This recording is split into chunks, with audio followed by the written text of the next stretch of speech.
إله إلا الله.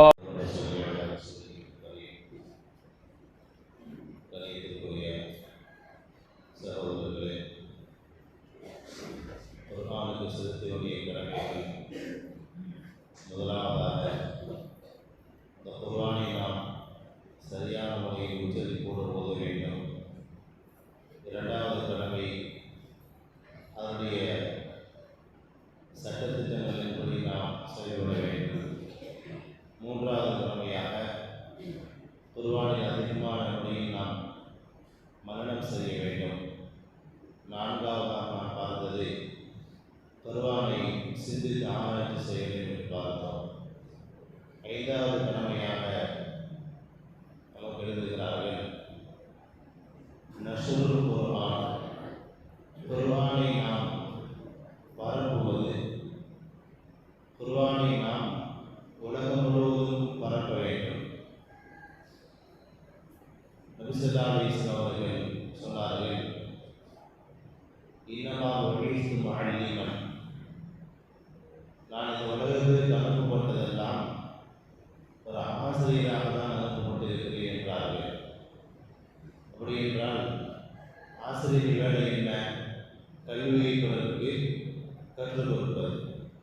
நபிஸல்லாஹு எதை கற்றுக் கொடுப்பார்கள் என்றால் குர்ஆனை மக்களுக்கு கற்றுக் கொடுப்பார்கள்.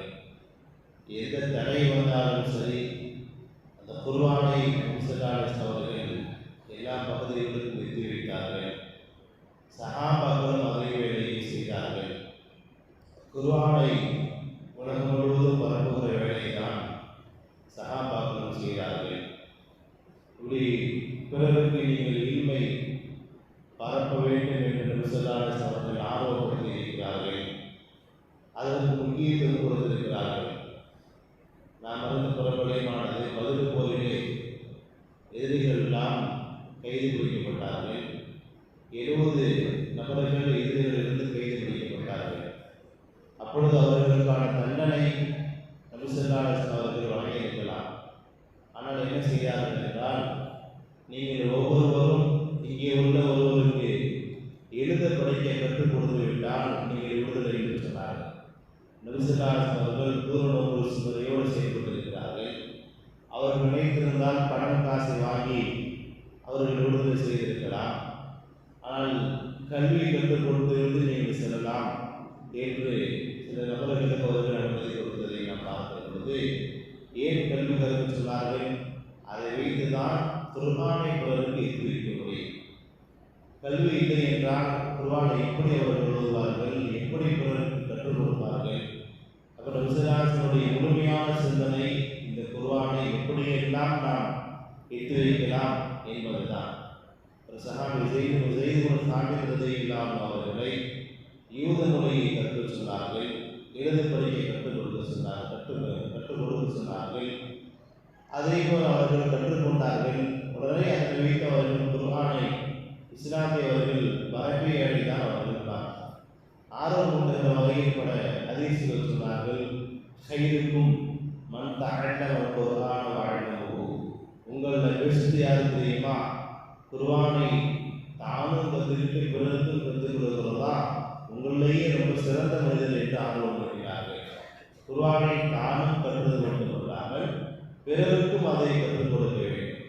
பிறருக்கு கற்றுக் கொடுப்பது என்பது இருக்கிறது. இமாம்கள் எழுதுகிறார்கள், அது இல்முக்குரிய ஒரு ஸகாத் என்று எழுதுகிறார்கள். ஒவ்வொரு பொருளுக்கும் ஒரு ஸகாத் இருக்கிறது. சென்ற மாதங்களுடைய ஹதரத்துல் அவர்கள் பயானை சொன்னதை நீங்கள் கேள்விப்பட்டிருக்கலாம். பொருளாதாரம் என்று ஸகாத், இப்படியாக அதனுடைய பட்டியலில் இல்முக்கான ஸகாத் என்பது நஷ்ருஹு, அந்த இல்மை நம் பிறருக்கு கற்றுக் கொடுப்பதுதான், பரப்புவதுதான் இல்மு கற்றவர்களுக்கான ஸகாத். நீங்கள் கற்றுக்கொண்டீர்கள் என்றால் அதற்கு ஸகாத் என்ன? அந்த கற்றுக்கொண்ட விஷயத்தை மற்றவங்களுக்கு எத்தி வைக்கணும். இப்போ நீங்கள் சுகுது பயான நீங்கள் விஷயத்தை கற்றுக்கிட்டீங்கன்னா இதை போய் வீட்டில் நீங்கள் எத்தி வைக்கிறது இதுக்கான ஸகாத். இல்லை என்றால் பொருளாதாரத்தை எப்படி ஸகாத்தை கொடுக்காம இருக்கிறோமோ அதே மாதிரி இதுக்கு ஸகாத் கொடுக்காத போயிடும். அதே மாதிரி நாம் கேட்கிறோம் நிறைய விஷயங்கள் சும்மா நிறைய பயான்கள் கேட்கிறோம், பிறருக்கு எத்தி வைக்க தவறி இருக்கிறோம். அப்போ எத்தி வைக்கணும், பரப்ப வேண்டும். வல்லிகு அணி வளமாகிய நபி ஸல்லல்லாஹு அலைஹி வஸல்லம் சொன்ன வார்த்தை, என்னை தொட்டு இருந்தால் கூட அதை வெளியே சொல்லி பரப்பும். இஸ்லாத்தினுடைய கோட்பாடுகளை வெளியே என்ன செய்யும் அப்படி பரப்பிக்கிட்டே இருக்கு. குர்ஆனை நாம் எந்த அளவுக்கு நாம் பரப்ப வேண்டுமோ அந்த அளவுக்கு நாம் பரப்ப வேண்டும். அப்படி நாம் பரப்புகிற பொழுது மக்களுக்கு மத்தியிலே அது தானாக உலக பொதுமறையான அதுவாகவே தானாக மாறிவிடும்.